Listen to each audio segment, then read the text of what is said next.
రఘు ఒక సర్కస్ కళాకారుడు. ఎన్నో ఊళ్ళు తిరుగుతూ ప్రదర్శనలు ఇస్తూ ఉంటాడు.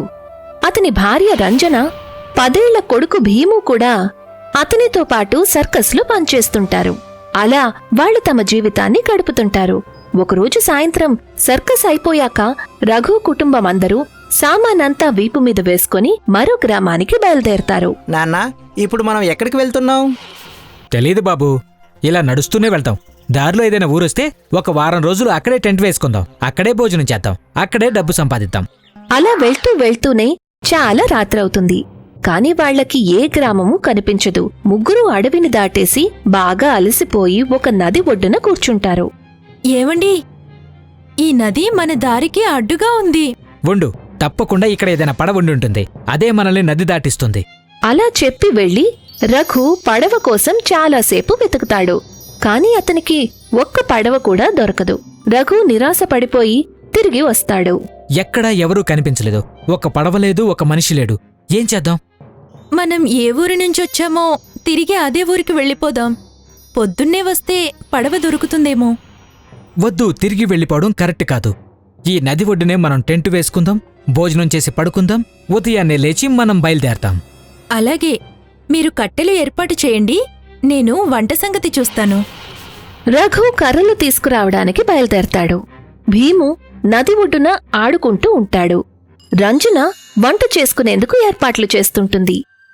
రఘు కొన్ని ఎండిన కర్రలు తీసుకొచ్చి వాటితో మంట పెడతాడు. రంజన ఒక పొయ్యిని తయారుచేసి మండుతున్న పొయ్యి మీద కూరను వండే గిన్నె పెట్టి రొట్టెల కోసం పిండి కలుపుతూ ఉంటుంది. కూర వండటం అయిపోగానే రంజన రొట్టెలు చేస్తుంది. ముగ్గురూ కలిసి వాటిని తినేందుకు కూర్చుంటారు. అప్పుడే ఆ నది ఒడ్డుకి ఒక వేటగాడు వస్తాడు. ఈ ముగ్గురిని చూసి ఆ వేటగాడు వారి దగ్గరకొచ్చి ఇలా అంటాడు. మీ ముగ్గురు ఎవరు? ఇక్కడ టెంట్ వేసుకుని ఎందుకు కూర్చున్నారు? మేము సర్కస్ వాళ్ళం సార్. రాత్రి అయింది, అందుకే ఇక్కడ ఆగాం. పొద్దున్నే వెళ్ళిపోతాం. కథలు చెప్పకో, భోజనాలు చేసి ఇక్కడి నుండి వెళ్ళిపోండి. ఇక్కడ ఏదైనా ప్రాబ్లం ఉందా సార్? ఇక్కడంతా అడవి ఉంటుంది. అర్ధరాత్రి అవగానే జంతువులు నీళ్లు తాగేందుకు ఇక్కడికి వస్తాయి. సింహాలు కూడా వస్తాయి ఇక్కడికి. సింహం పేరు వినగానే రఘు ఒక్కసారిగా వణికిపోతాడు. ఆ వేటగాడు ముగ్గురిని హెచ్చరించి వెళ్ళిపోతాడు. ఏవండి, ఇప్పుడు మనం ఏం చేద్దాం? వెనక్కి వెళ్ళిపోయేందుకు ఓపిక లేదు, ముందుకు వెళ్లేందుకు పడవలేదు. ఏం జరుగుతుందో చూద్దాం. ఇక్క పడుకోండి. రఘు ఇలా చెప్పి భయంతోనే కుటుంబంతో కలిసి నది ఒడ్డునే పడుకుంటాడు. అయ్యో దేవుడా, ఇప్పుడు ఏం చెయ్యాలి? మమ్మల్ని ఎలాగైనా ఈ నదిని దాటించు స్వామి. అప్పుడు అనుకోకుండా రంజన చూపు మిగిలిపోయిన రొట్టెల పిండి మీద పడుతుంది. ఆమె మనస్సుకి ఒక ఉపాయం తడుతుంది. ఆ పిండిని తడిపి రంజన ఒక రొట్టెను చేస్తూ ఉంటుంది. రంజన అలా రొట్టెను పెద్దదిగా చేస్తూనే ఉంటుంది. అలా చేస్తూ ఉండగా ఒక విశాలమైన రొట్టె తయారవుతుంది. ఇప్పుడీ రొట్టెను నేను నిప్పుల మీద కాలుస్తాను. రంజన ఆ విశాలమైన రొట్టెను తీసుకువెళ్లి నిప్పుల మీద వేస్తుంది. కాసేపయ్యాక ఆ రొట్టె బాగా విచ్చుకుని గట్టిగా తయారవుతుంది. సగం పని అయిపోయింది, ఇంకా సగం పని మిగిలుంది. రంజన ఆ రొట్టెను పడవ ఆకారంలోకి మార్చేందుకు ప్రయత్నం చేస్తుంది. చాలా ఏకాగ్రతతో తను పనిచేస్తూ రంజన ఆ రొట్టెని ఒక అందమైన పడవలాగా మార్చేస్తుంది. పడవ రెడీ అయిపోయింది. ఇక మేమందరం సామానంతా దీంట్లో వేసుకుని హాయిగా నదిని దాటేయొచ్చు. ఆ తర్వాత రంజన ఎంతో సంతోషంతో రఘు, భీములను నిద్రలేపుతుంది. ఏవండి, లేవండి! భీము, నిద్రలేగు! పదండి, సామాను సర్దండి, మనం నదిని దాటి అవతలి వైపుకు వెళ్ళిపోదాం. ఆమె మాటలు విని రఘు, భీము నిద్రలేస్తారు. ఇద్దరూ కలిసి రంజన వైపు ఆశ్చర్యంగా చూస్తుంటారు. నీకేమైనా పిచ్చా? పడవ లేకుండా మనం నదిని ఎలా దాటగలం? ఎవరన్నారు పడవలేదని? అటు చూడండి. రంజన రొట్టెతో తయారు చేసిన పడవ వైపు చూపిస్తుంది. ఆ పడవ చూసిన రఘు, భీము ఆశ్చర్యపోతారు. రొట్టెతో పడవ? దీన్ని నువ్వెలా చేశావు?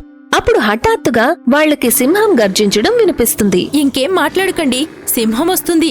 తొందరగా పడవలోకెక్కి వెళ్ళిపోదాం. ముగ్గురూ కలిసి సామానంతా సర్దుకుని పడవలోకి చేరి పడవని నదిలోకి దింపాక అది నీళ్లల్లో తేలుతూ ఉంటుంది. ముగ్గురూ కలిసి పడవలో కూర్చుంటారు. పడవ నదిలోని నీళ్ల మీద తేలుతూ ముందుకు వెళ్తూ ఉంటుంది. అంతా దేవుడిదయ్యా. ఆ సింహం నుండి మనం తప్పించుకున్నాం. అప్పుడు హఠాత్తుగా ఆ పడవ ఊగుతూ ఉంటుంది. రఘు పడవ కిందకి చూసేసరికి చేపలు రొట్టెని కొరుకుతూ ఉంటాయి. సింహం నుండి తప్పించుకున్నాం, కానీ ఈ చేపల నుండి ఎలా తప్పించుకుందాం? చేపలు కింద నుండి పడవను తినేస్తున్నాయి. అయ్యో దేవుడా, ఇది నా బుర్రకి తట్టనే లేదు. నీళ్లు చాలా ఎక్కువగా ఉన్నాయి, ఇందులో మనం మునిగిపోతాం. అప్పుడు భీము ఇలా అంటాడు. అమ్మా నాన్న భయపడకండి, ధైర్యంగా ఉండండి. మిగిలిన రొట్టెల్ని మీరు తీసుకొచ్చారా? వాటితో ఏం చేస్తావు బాబు? ఇప్పుడు మనం ఆ రొట్టె ముక్కల నీళ్ళల్లో వేసి ఆ చేపల దృష్టిని మార్చుదాం. అవును, భీము కరెక్ట్గా చెప్పాడు. వెంటనే రంజన మిగిలిన రొట్టె ముక్కలను తీసి ఇస్తుంది. ముగ్గురు కలిసి ఆ రొట్టె ముక్కల్ని నదిలో వేస్తూ ఉంటారు.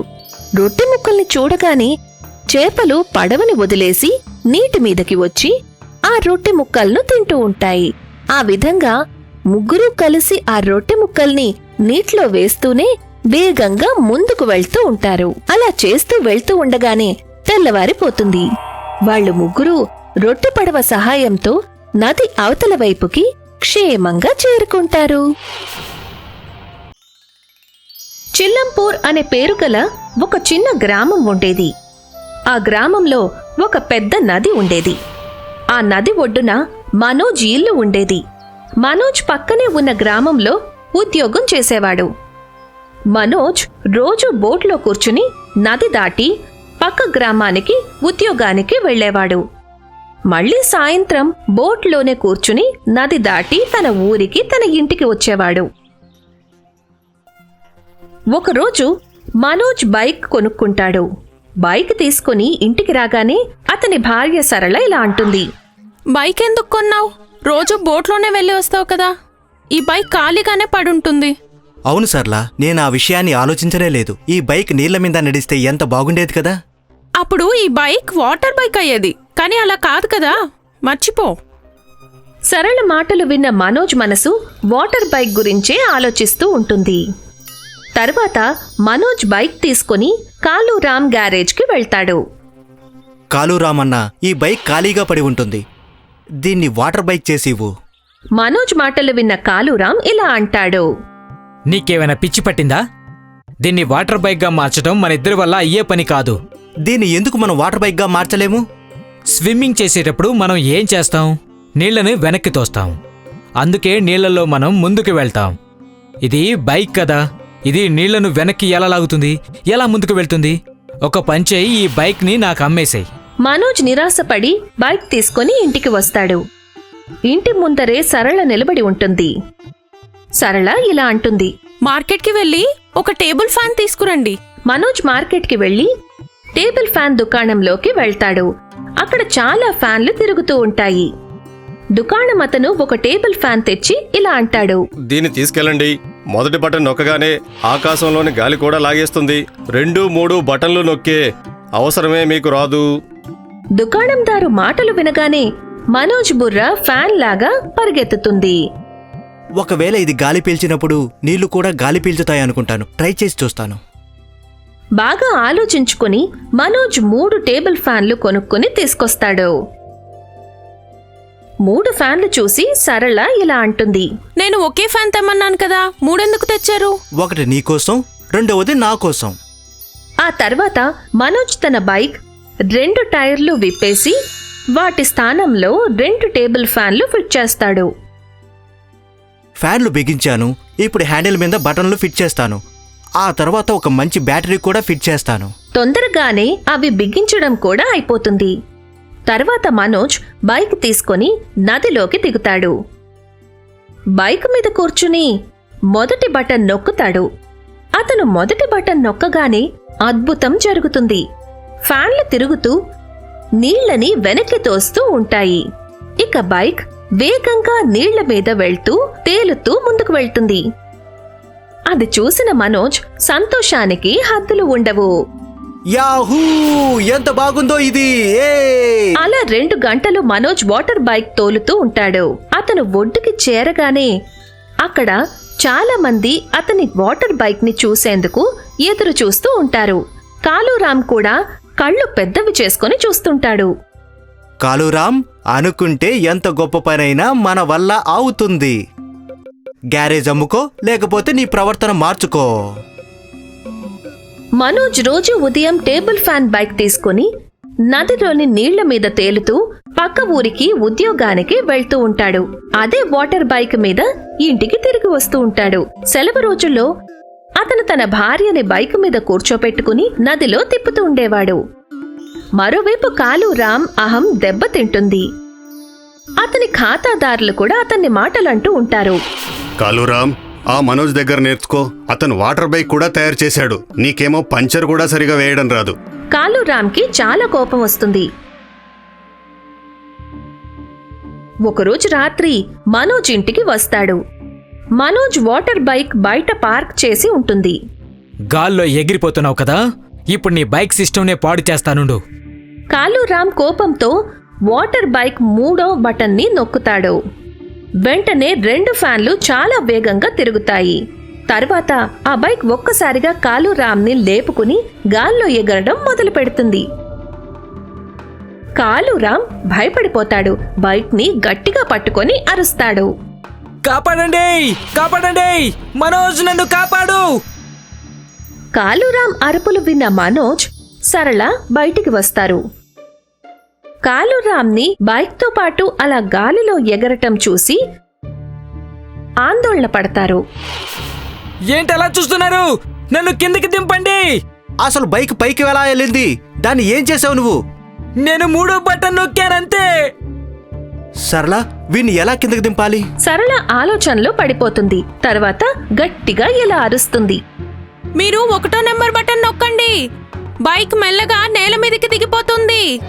కాలురామ్ చాలా కష్టపడి 1వ నంబర్ బటన్ని నొక్కుతాడు. ఫ్యాన్ మెల్లగా తిరుగుతుంది.